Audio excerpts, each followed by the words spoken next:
Tudo bem?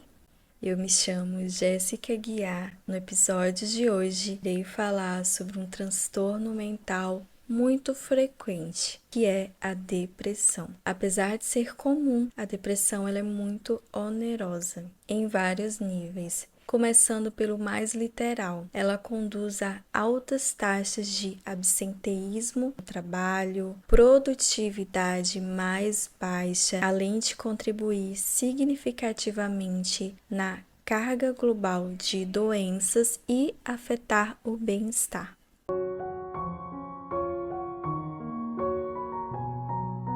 Você já ouviu alguém falar que a pessoa está depressiva porque está muito triste, sabe? É muito comum quando a pessoa está sentindo uma tristeza extrema falar que está depressiva ou deprimida.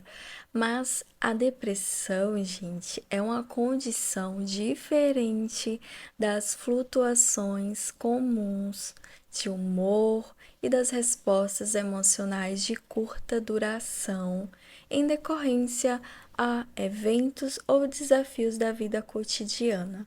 Por exemplo, é muito normal a pessoa se sentir triste ou abatido porque terminou o namoro ou porque está em luto.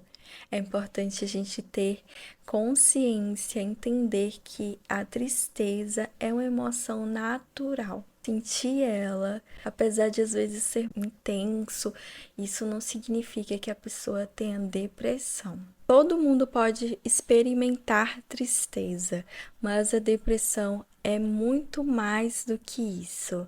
A depressão é mais do que um ou dois sintomas.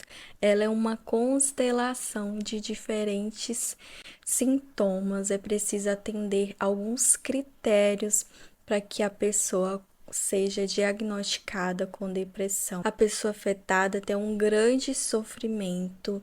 Muitas vezes isso interfere no trabalho, né?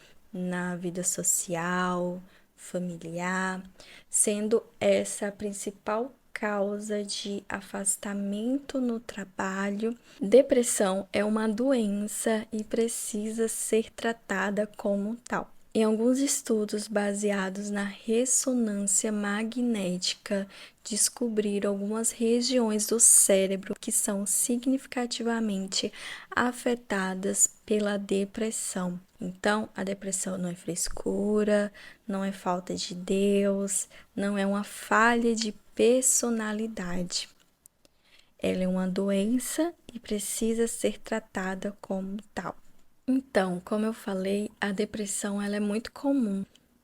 Cada vez mais a gente tem visto na clínica, também nas redes sociais, artistas falando abertamente sobre os seus diagnósticos, seja depressão, ansiedade, e a gente pode confirmar isso na literatura científica. Segundo a ONU, a Organização Mundial da Saúde, em todo o mundo, estima-se que mais de 300 milhões de pessoas de todas as idades sofram com esse problema. Então, você não está sozinho. Outra informação importante ressaltar aqui é que a depressão, ela não vê barreiras. Não tem barreiras para depressão. Por que eu falo isso? Muitas vezes a gente escuta: "Ah, mas tal pessoa é rica, parece ter uma vida muito boa, é artista de sucesso e tem depressão".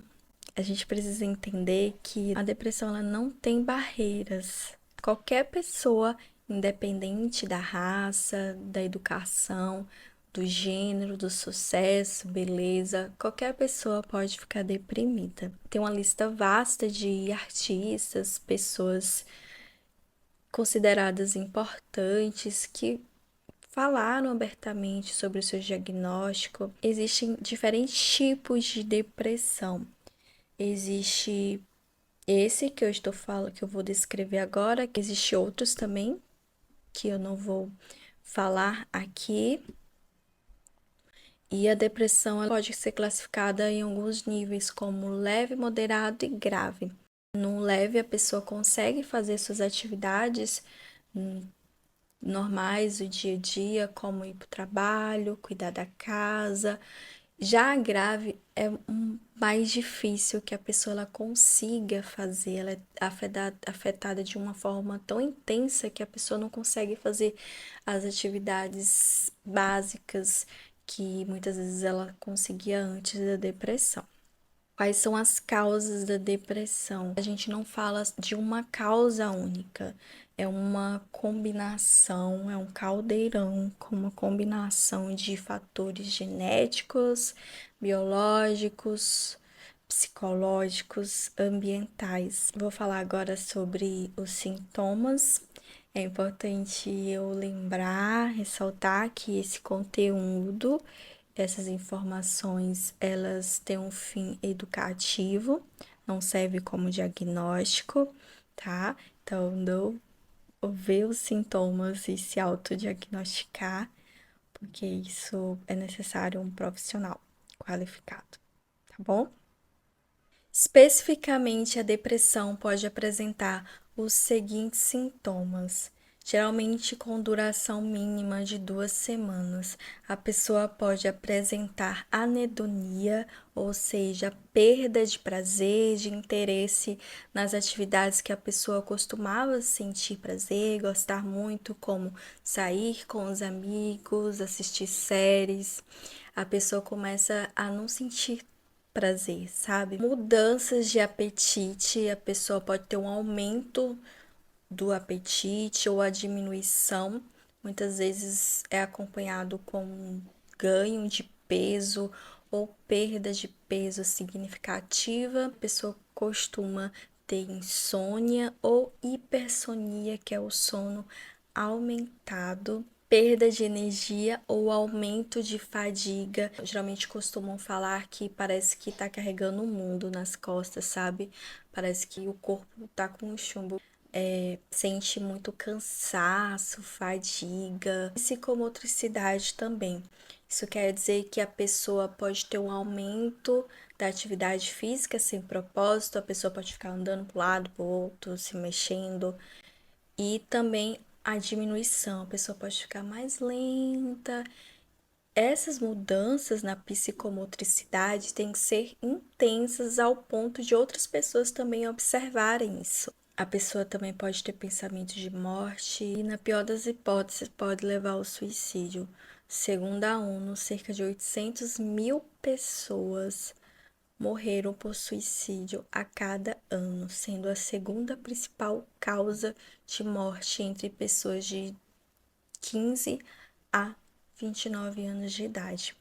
Esse é um dado da Organização Mundial da Saúde. Antes do diagnóstico e tratamento de depressão, é preciso fazer uma avaliação completa. Primeiro, a gente descarta as condições médicas para verificar se existe um problema orgânico, porque assim, gente, muitas vezes algumas doenças orgânicas podem meio que simular a depressão, como tireoide, tumor cerebral ou deficiência de algumas vitaminas. Quando se trata esses quadros, quando se reverte esses quadros, há uma melhora dos sintomas da depressão. Descartando as condições médicas, aí a gente começa a pensar em um transtorno, verificar se é um transtorno depressivo. Quem pode diagnosticar se você tem depressão ou não é um psicólogo ou um psiquiatra, tá? Felizmente, a depressão tem tratamento. Entre 80 a 90% das pessoas com depressão eventualmente respondem muito bem ao tratamento. Quase todos os pacientes têm ou obtêm algum sintoma ou obtêm algum alívio dos sintomas. Por isso que é tão importante buscar ajuda, já que a gente entende que é algo que tem tratamento. Uma, como é feito o tratamento? É uma combinação de medicação e psicoterapia. No caso de depressão leve, os pacientes eles conseguem ter uma melhora significativa apenas com a psicoterapia baseada em evidências como a terapia cognitivo-comportamental, por exemplo, que é um tratamento padrão ouro para depressão. Casos moderado a grave, é preciso fazer uma combinação de tratamento medicamentoso e psicoterápico, tá certo? Então, fazer o tratamento dos dois é importante, sim, a medicação é muito importante nesses casos, tá bom? Até para o engajamento do paciente na terapia.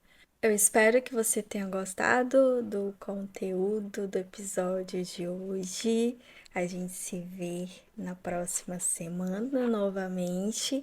Se você gostou, curte o vídeo, comenta aqui embaixo que eu quero saber a sua opinião. Eu vou amar saber. E meu muito obrigada por ter assistido até aqui. Um beijo e até a próxima, pessoal. Tchau!